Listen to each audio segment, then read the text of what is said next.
This is Secrets to Win Big, your roadmap to sustained growth. Brought to you by Arjun Sen, founder and CEO of Zen Mango, top brand growth driver, and a former Fortune 500 executive who has been called one of the most marketing intelligent minds in the business. Find him at zenmango.com. And now, here's your host, Arjun Sen. Welcome to Secrets to Win Big with Arjun Sen. Hi, this is Arjun. And today, it's my pleasure and honor to have a conversation with Brent Green. Brent Green is an award-winning generational marketing practitioner. His works include advertising, branding, copywriting, direct marketing, promotions, and keynote addresses for marketers. He is the founder of Brent Green Associates, an internationally award-winning firm specializing in building brands and forging successful commercial relationships through unique power of generational marketing. I just also have to share a few personal thoughts on Brent. In any journey, the journey becomes very easy from a hindsight, but before you start the journey, I have personally found taking that first step is one of the most difficult steps. As I was getting into this scary world of public speaking, I was lucky to have found Brent Green. Brent Green helped me build my speaking on my terms. It was done in my basement. Brent would record everything, and then knowing that I need to crawl first, then walk, then run, he would give his feedback. At every point, the focus was on not only the next step, but he clearly set the goal and raised the bar to the highest level, which made it really fun, but at the same time, exciting in that journey. I really have to share because this part is important because a lot of people get it, but helping others do that takes a different level of skill. And Brent, with that, truly an honor and a pleasure, and welcome to Secrets to Win Big. Thank you so much, Arjun. I'm delighted to be with you.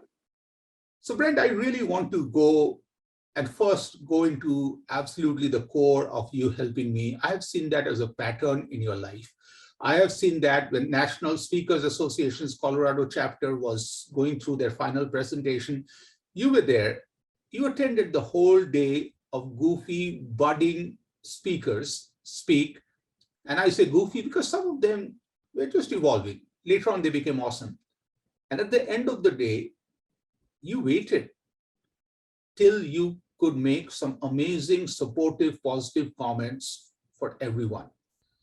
So where does this drive come from, Brent, on making an impact in other people's life all through?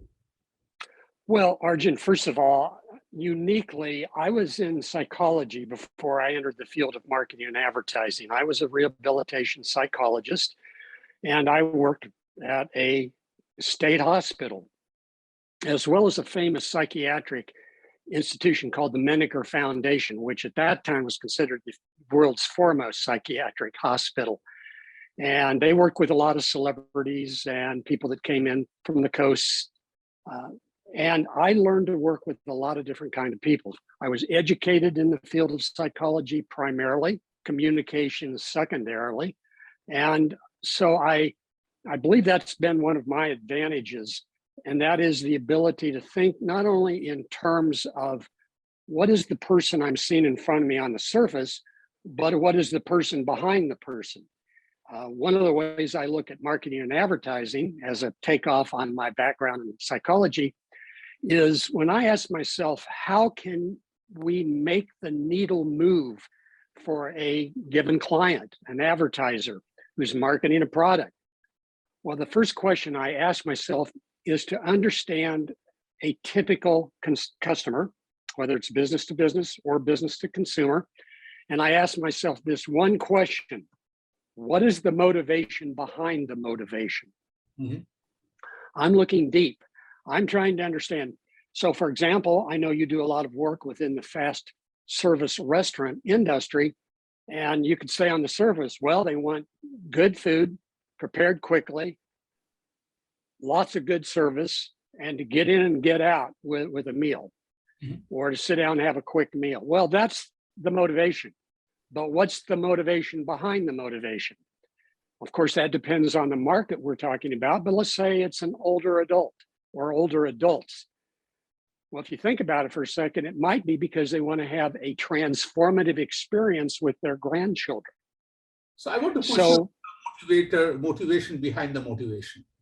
So what's the motivation for Brent Green to motivate each one of us every day, whether it is Renee or me, and I don't even know the list of hundreds of others who have been driven and benefited because of you. What's your motivation to motivate us all? Well, I think it really comes down to a very simple and basic desire to mentor. And I've found that the older I get, the more I feel I want to mentor younger people. We all go through life making mistakes, having regrets, having to make mid-course corrections.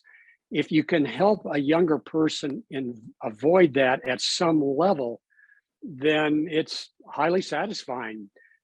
You're not just being taken as instrumental in that person's life, you're taken as fundamental to their life course at that particular time. So even when I was young, I got a great deal of joy out of helping slightly younger people, maybe 6 years, 5 years younger, benefit from anything I could do to support them. I, like any supervisor or manager or boss, I had to set expectations and expect my employees or my associates to meet those expectations.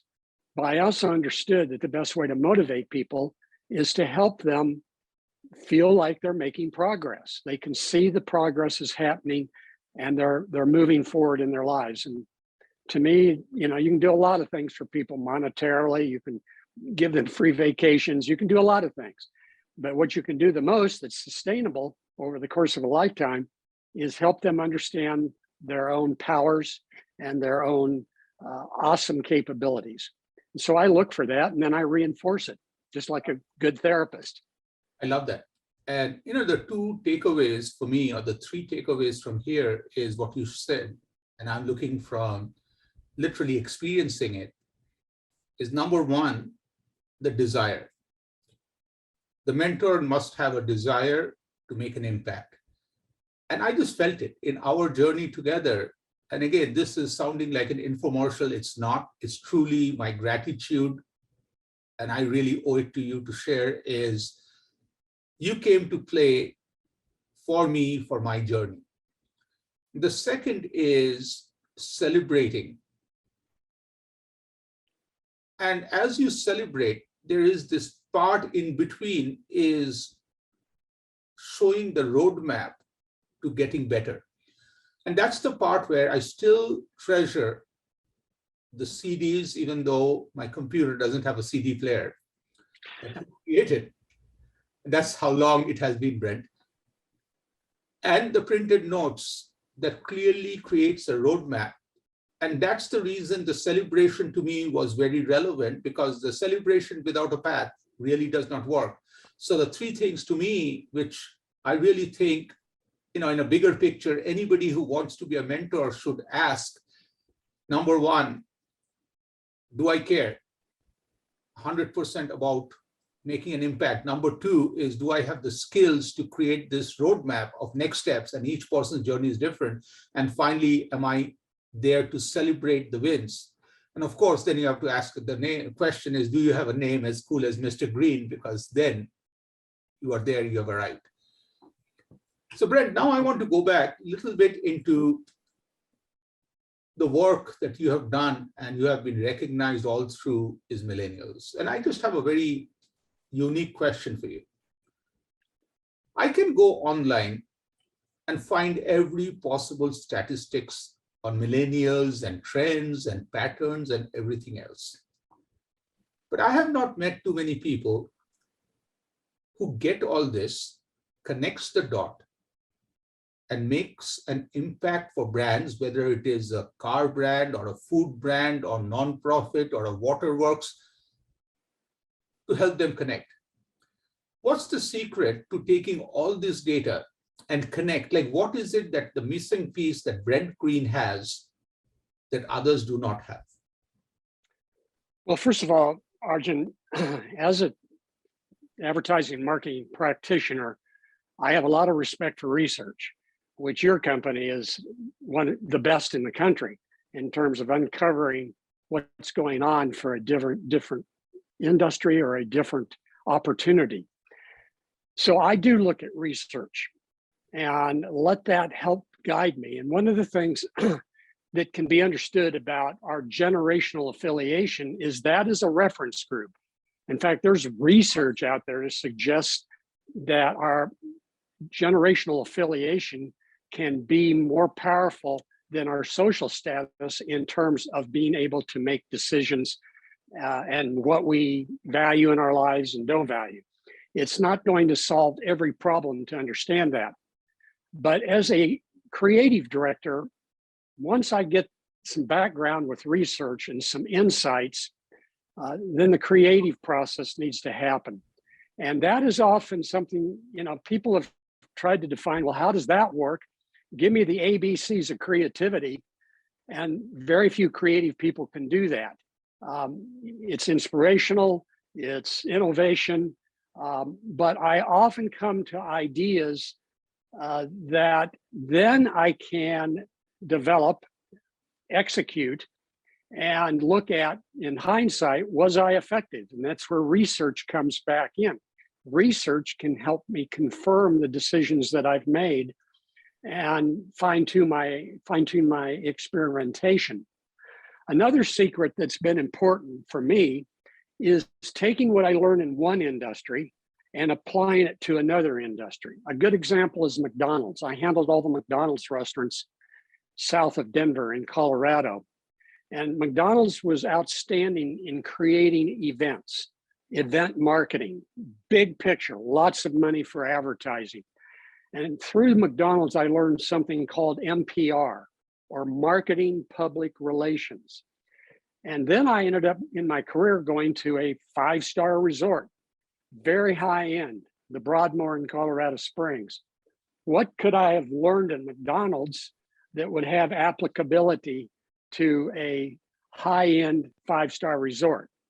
Well, I applied marketing public relations. I created event marketing that was newsworthy, that would draw the media out because of the novelty of what I created. That was often a strategy at McDonald's. So that's another part of my secrets, Arjun, is to just simply, what did I learn here that I can apply there? I took a lot of business to consumer strategies that I developed that took it to the business to business world, because I came up with an idea or an insight at one time that even in business to business, people are people. They have human motivations. And so that's part of the process of adapting and applying. Love that. And to me, I think, I just want to build on that concept of taking ideas from one industry to another. I have no clue, but somebody smart had told me that 7 or 8 out of 10 things you need to do to be successful in your business already exists in an industry away from you. As we were trying to build a loyalty program for a brand, the brand was focused on what their competition was doing. We felt focusing on your competition takes you from iPhone 13 to 13.1. For us, having an incredible team, our team looked at casino, Massage Envy, great loyalty program they have, and airlines, and a few other industries. And when we put them all together, it was very easy for us to see what are the commonalities, how different industries work. And then the program that came out together from the team was literally going from iPhone 13 to iPhone 16 instead of 13.1. So I really think, Brent, your idea of taking wisdom and insights from different industries is really, really relevant for every one of us in our life. So now I want to get a little personal, Brent, is, as you have gone through, you've worked with some incredible human beings and leaders. Is there anybody that stands out who is one of the best leaders that you have worked for, and what makes that person the best, and what did you learn from that person? Well, there's been more than a few. It's almost difficult to single it down to an individual.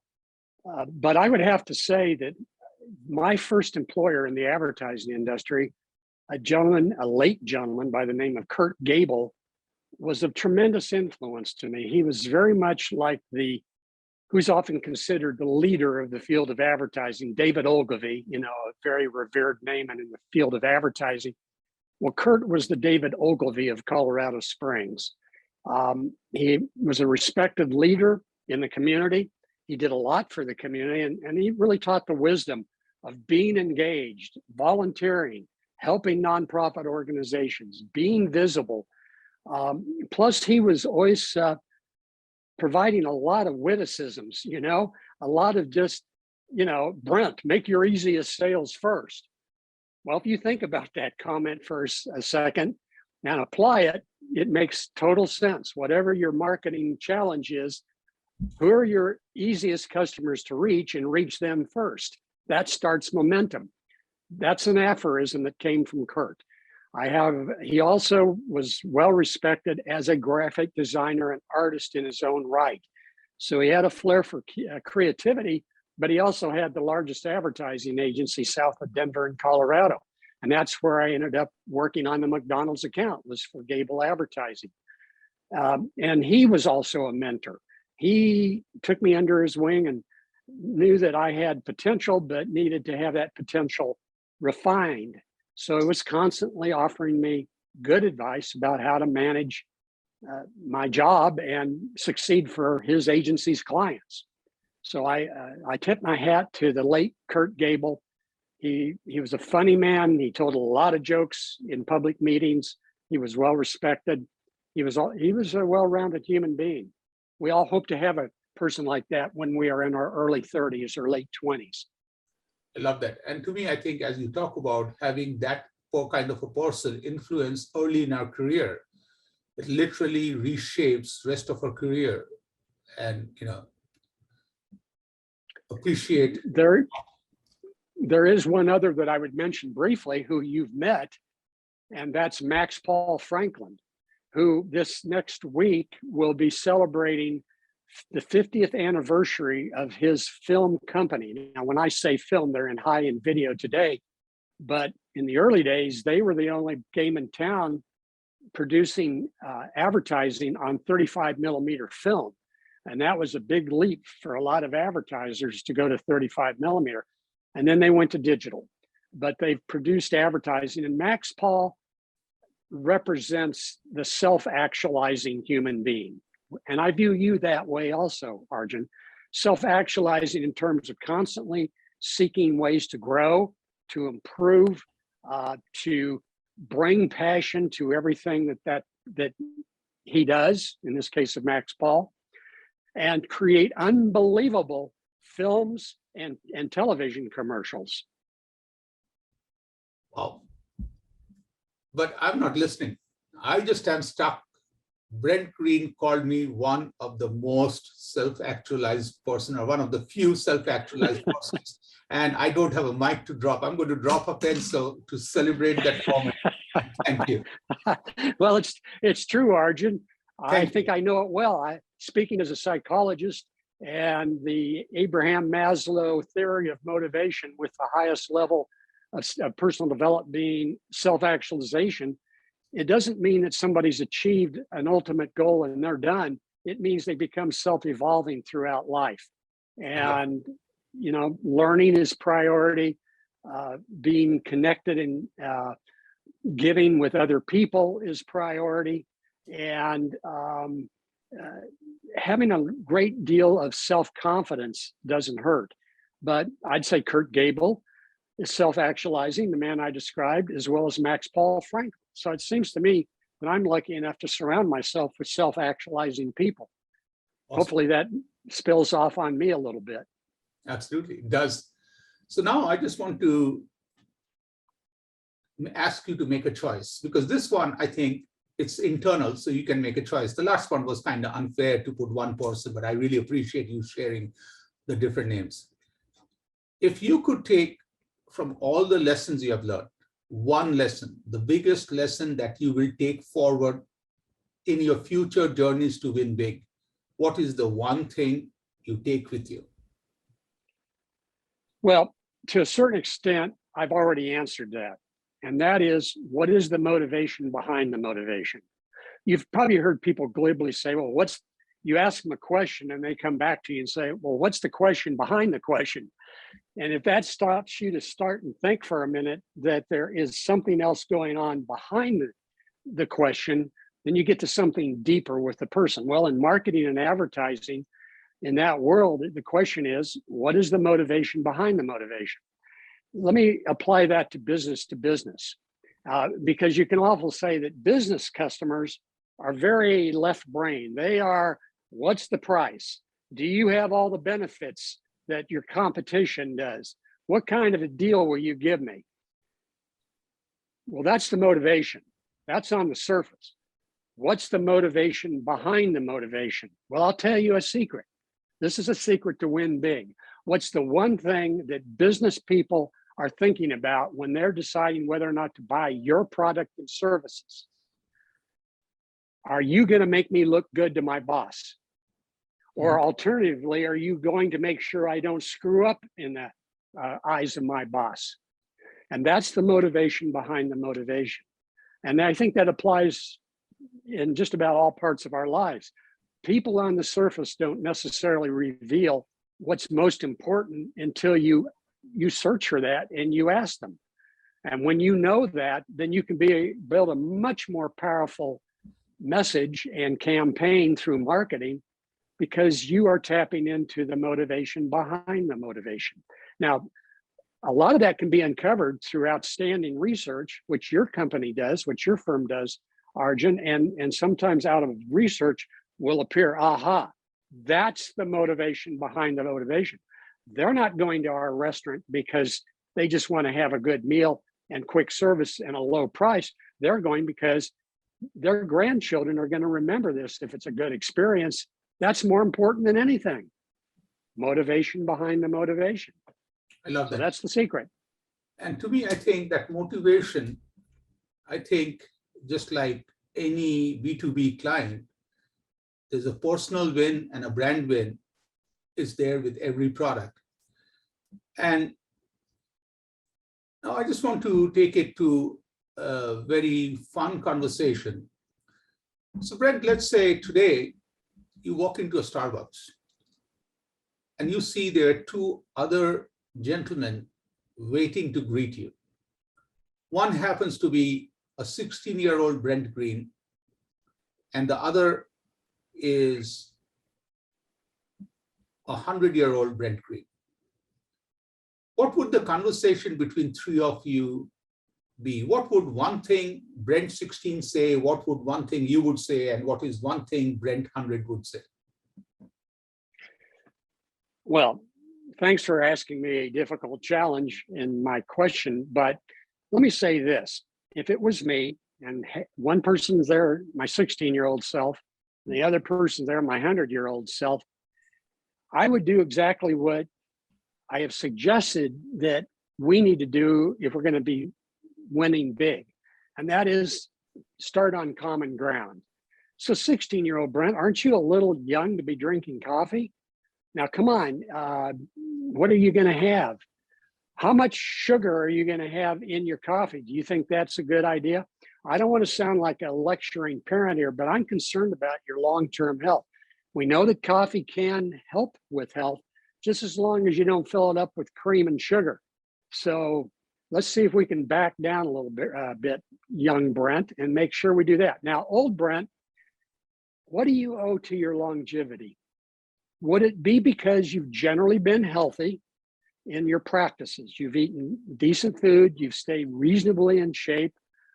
So do you think coffee has anything to do with your longevity?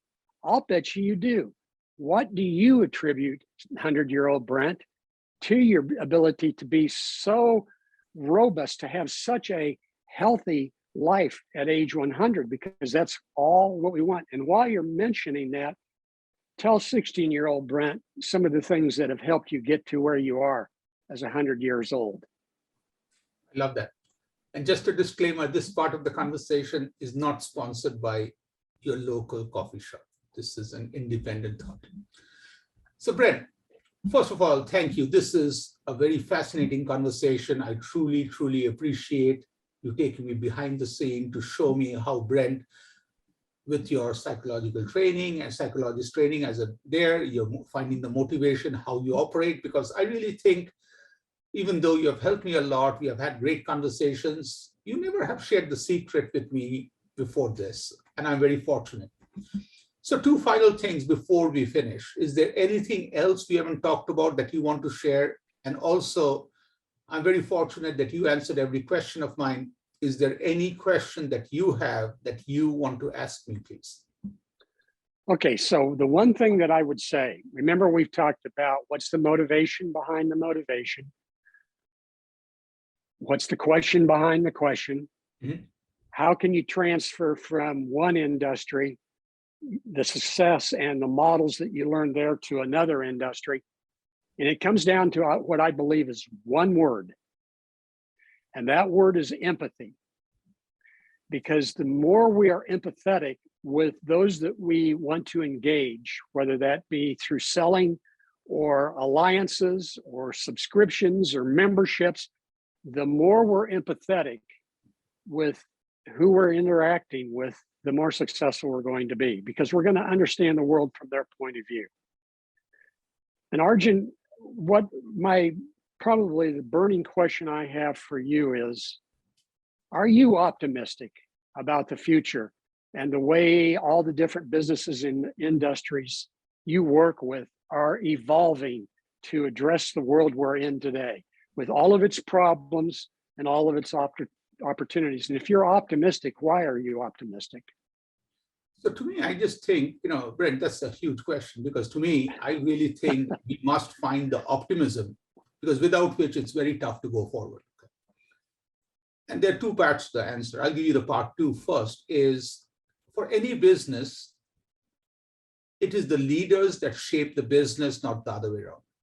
If businesses go into dark days, it's because decision makers take it there. So I right away look at the future generation that is coming in, and I just can't believe I'm having a conversation with the Brent Green and I'm talking about generations. Like, I think that's a bucket list I should check right now. But getting serious for a second, when I talk to my daughter, when I talk to her friends, I just see this bigger picture, making a better world. Community is much bigger than how can I create wealth for myself. And I just feel that 30, 50, 60, 80 years from now, when I would not be in this planet, if the world is in the hands of people who genuinely care about the planet and the community, I really think organizations led by them will shape the world to a better future. And now I want to come to the first part. Is I'm really glad you talked about or asked me about optimism. And this was in Manhattan. There was this putting contest going on where, different holes, different people putt. And I realized that a lot of the sound and the commotion and the excitement was coming from one of the holes. So I go there. This guy who was competing there had one arm and one leg. He uses the putter as a crutch as he walks forward. In golf, there's a rule that as you putt, you cannot put your weight on the putter, which means at the instant of putting, he has to hop, putt in air, and then he grabs the putter. This guy got eliminated when he was top 8. He could not go beyond. And I really felt bad. But then I invited him to have a cup of coffee or anything I could buy for him, which he was very kind to say yes to. As I asked him how he is so driven, so motivated, he looked at me and he said, Arjun, the concept of glass half full is the stupidest concept on this planet. Hmm. I'm like, wow. He said, Arjun, you don't need a glass to be half full. All you need is even to have a glass, because then you can find water. Then he even explained to me by saying, you don't even need a glass. You need two hands. Or in my case, you just need one hand. And if I have a hand, I'll find a glass and I'll find water and I'll drink. And what I realized was, this man, he wakes up every day being positive. And then finally, at the end of the conversation, he left me with this one-liner zinger, which I've never forgotten. He said, Arjun, most people look at and feel sorry for me that I have one arm and one leg. I'll just share this with you. I may have accomplished more in life with one arm and one leg than I would have accomplished with two arms and two legs. Brent, that to me is optimism and living optimism. And I'm really fortunate and glad you asked me, and I wanted to share this story because I'm grateful to this individual. I'm grateful to everybody else in life. And today I'm grateful to you for taking time to have a conversation with me. And this is fascinating, Brent. Thank you. Thank you, my friend. Thank you for being a mentor to all of us. And keep inspiring. I wish you amazing journey forward. And Mr. Green rocks. Thank you, buddy. Thank you so much, Arjun, and I wish you the same. You've been listening to Secrets to Win Big with Arjun Sen, founder and CEO of Zen Mango, top brand growth driver, and a former Fortune 500 executive who has been called one of the most marketing intelligent minds in the business. To learn more, visit www.zenmango.com. Share this podcast with your friends and subscribe wherever you like to listen to podcasts.